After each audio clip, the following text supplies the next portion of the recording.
What up, everybody? Welcome to another episode of I Am Coach Mims. I know I haven't been on here in a while and you guys haven't heard my voice. For those of you who don't know, that's new to the channel. I'm in a battle with cancer right now. I have non-Hodgkin's lymphoma. So, man, my world has been crazy, just trying to get better, just trying to take it one day at a time. So, and I'm also still working during this process. So, but I'm in good health. I'm in remission right now, meaning there's no cancer cells in my body right now. I'm still getting treatments every 8 weeks. So I used to get it every 3 weeks. Now I get it every 8 weeks, and it's a low dosage. It's not, it's not the chemo and all of that stuff that I was going through. But thank God for healness. For those of you that are battling cancer right now, man, my salute to you. Keep the fight, and most important, keep your faith.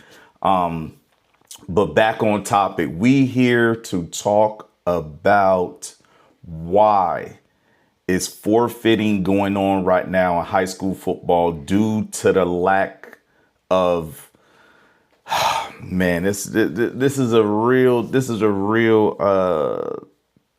touchy subject right now, because a lot of teams are forfeiting because they said they don't have enough players, and because of injury. Some people are blaming it on because they moved up in the from 2A to 3A. I know I live in Delaware, so it's a little bit different now. 3A is the big powerhouse. 2A is the middle of the road, and 1A is the lower rankings. So, man, let's get into it, man. We had a team here in Delaware. I'm not going to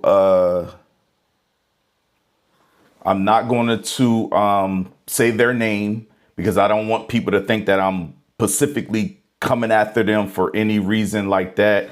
I don't want people to think that I'm attacking them or something like that. This is something that's going on in other states. I can't speak on other states, but I can speak on Delaware because I live here in Delaware. But we had a Delaware team yesterday that forfeited their game this week because they say they have anywhere between 23 to 25 players. And a good bit of them are injured right now. But let's dive a little bit deeper into it right now, because they're no slouch. I mean, they are pretty good. They are pretty good. Right now, their record is 5-2. The two losses that they had was a 17-14 loss that they had, and then the other loss they had was 28-7 loss. I want to say this, man, and I'm not just saying this because I'm a sports performance trainer, because I you know what I'm saying, because I'm trying to promote my business or anything like that. But here's what I am going to say. When it comes to injuries, 50% of injuries can be prevented because it's soft tissue injuries. So let's just say I got hit on the forearm and I got a lump right there. If I don't take care of that lump and ice it and do proper stretching and make sure everything is okay, that lump is gonna get worse if it get hit in that same area again. So the same thing happens in football. Football is a physical, brutal sport. And a lot of times people don't understand, I won't say people don't understand. A lot of these coaches don't understand the importance of recovery. They don't understand the importance of having a sports performance trainer or strength and conditioning a guy in their facilities. A lot of these coaches think this because they they were good weight room warriors when they were in high school and they look good and they know how to lift, that they can bring that to their program and coach. I'm here to tell you, man, it doesn't happen like that in this day and age.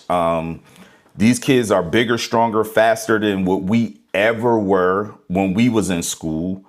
A lot of these kids are being introduced. A lot of these kids been playing football since they were like 4 years old, 5 years old. And we're talking about tackle football. So think about this.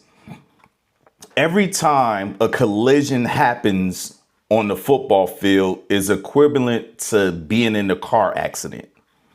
So think about a kid that's been playing football since he was 5 years old, all the way up until he's in high school and he's 16, 17 years old. That is a lot of wear and tear on their bodies, and they're not getting the proper recovery treatments.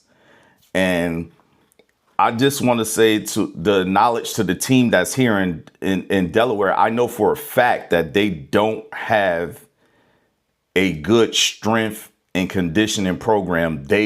Now, don't get me wrong, in the off season, they have a company that comes in and does things with them. But during the season, they don't really have, and it's not just them. So I don't want them to think that I'm picking on them or going at them or anything. It's not just them. It is a lot of high schools here in Delaware that don't have a true strength and conditioning person in their facility. They don't have a true recovery program to get these guys ready for the next week. And I think that's one of the reasons why this particular team here in Delaware is having problems. They're not having problems because they're not good. They're freaking really, they're pretty good. They're 5-2 and they moved up. They won, I don't know how many championships in Division 2, and they moved up to Division 3. And they're, for them to be a first year team and playing with the big boys, they're 5-2. So they're not a scrub team. They are a really, really good team. I just think that the ball was dropped when it came to moving up and making sure that they had the necessary plan in place for their players to maximize what's their injury prevention like, I don't think they thought about those things when they moved up. To have a person there to really, really, really build the strength and conditioning program. And I'm going to be honest with you. I have a lot of athletes that I train throughout the year, and they go back with their teams and they lift for a little bit. And then once the season start really getting rolling, going into week 2, week 3, guys are not lifting anymore. You have to continue lifting during the season. It can't be a thing to where you build 15 pounds of muscle, and then when you get into the season, second week of the season, you're not lifting weights anymore. Let me educate you guys a little bit. When you're lifting, okay, if I take a break right now and I don't lift for 2.5 to 3 weeks, that muscle mass that I built in all those weeks that I spent lifting and training and everything, I lose that. So that 15 to 20 pounds of muscle that I put on, I lost majority of that in 3 weeks because I haven't been lifting. So I think what happened to their program is they had guys that were, incredibly strong, doing the things that they need to do during the off season. They came in, they hit the ground running, and the weight program stopped. And that's when the injuries started and stuff like that. When you play a violent sport like football, you have to take care of your body. And it's not all about, everybody wants to say drinking water all the time. It's not about drinking water all the time. It's about getting the proper nutrition that you're supposed to get. It's about getting the proper sleep that you're supposed to get. It's about making sure that you're still lifting weights. You don't have to lift weights heavy and all of that kind of stuff. It's a program, it's an off-season program that you can get into. And I have it for my guys that come to me during the season. There is an in-season program that you can get into and that you can do to maintain what you built over the summer. And I think this particular program that's here in Delaware that forfeited this week, they're going to, I think that's what happened to them. I think that once again, I just think that people don't think of strength and conditioning the way they should think of it. Let's be honest. A lot of these kids, I mean, let's say if you got 11 seniors that are graduating on your team, I'm going to be honest with you, probably only 5 of them or 6 of them are going to a college program.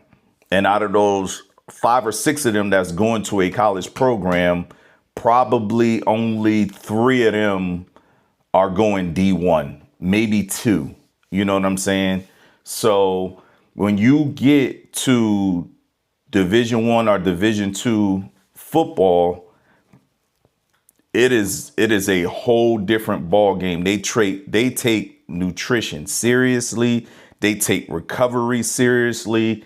They have monitors that these players wear to track the distance that they're running, to track the amount of force that they're putting in to their running. They have tracking systems that track these kids like crazy, man, to make sure that they're not overdoing it and to make sure that they do a proper recovery plan for them after they finish their workouts and stuff like that.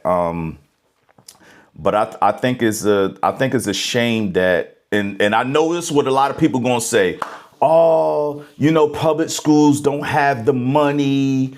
And listen, we're not even gonna get into that debate about public schools don't have the money, because there are things you can do to pay for a strength and conditioning guy to come into your program and to help your players and athletes with a recovery program and an in-season lifting program throughout the year. There are fundraisers that you can do. There are, there are so many different things and connections that you can build with certain strength and conditioning guys in the area to really make sure that your team is getting what they need. I know that's what a lot of people gonna say. Oh, well, public schools don't have the funding for a strength and conditioning guy. Listen, public schools don't have the funding for the 5 and 6 uniforms that they got, but they got them. How did they get those uniforms? They got them from fundraising.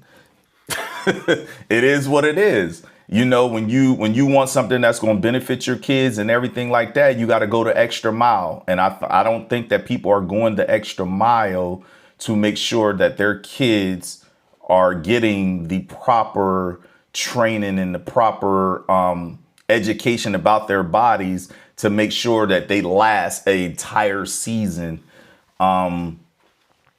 And I think it's a shame because there's a lot of these kids that are D1 potential and D2 potential, and now they're not playing in the game this week because some of their teammates are injured. I don't think that that's fair to those kids. I don't think that that's fair to the program.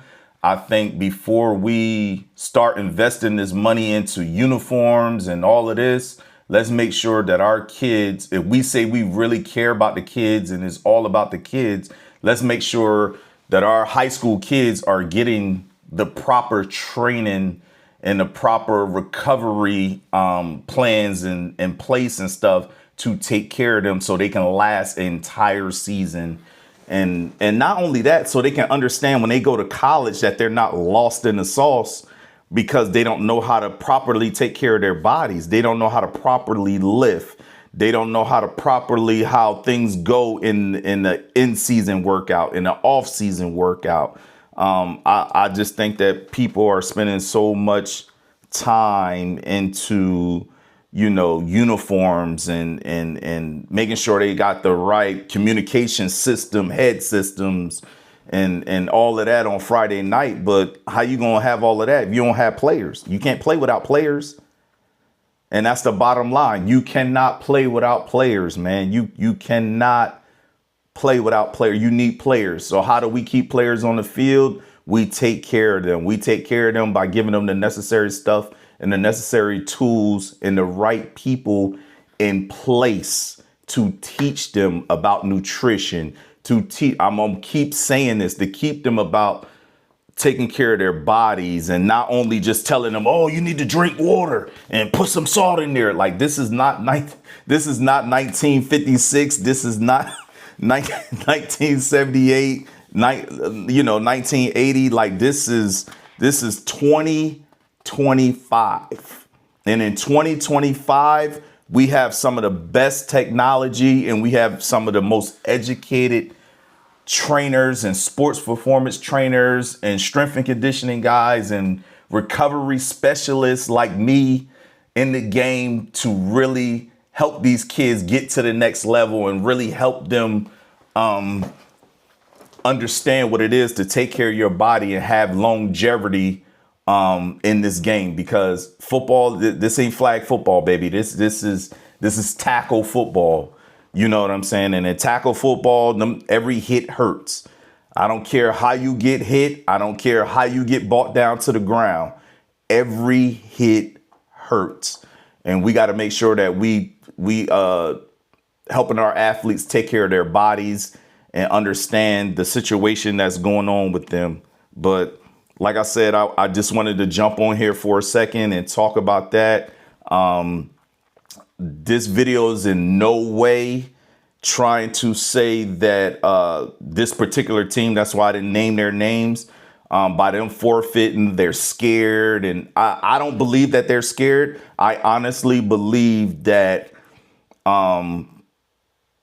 when they moved up, they didn't put things in place to make sure that their athletes were going to have longevity because their numbers are so thin. I've seen, I'm going to be honest with you, I've seen some teams play powerhouse teams that have like 60, 70 kids on the sideline and they only got barely 25 kids on the sideline and they gave them some work. So I don't think it's a situation to where the team is scared by any means. I think it's a situation to where they're looking at their roster and understanding the fact that they have 5 kids out with pulled hamstrings right now. And they got another kid out probably with, back spasms. They probably got another, 2 kids out with knees, with knee injuries, sprained knees. So altogether, they probably got could those kids play if it were playoff time? Absolutely. Those kids probably would, put their heart on the line and play. But, I understand, I once was a high school football coach at one time. And I understand it's a numbers game and you want to put the best product that you can put on the field. But at the same time, you have to build a program from the ground up. And one of the best things you can do for your program is to hire a specialist that do what they do, far as strength and conditioning and a recovery specialist to make sure that your kids are available on Friday nights. And that's the best advice I can give to anybody that's building a high school program, that's building, even when you start building a youth program, when they start to get in 7th and 8th grade, you want to introduce them to, to the world of strength and conditioning. And I think that you should do it with a professional. I think that you should hire a professional.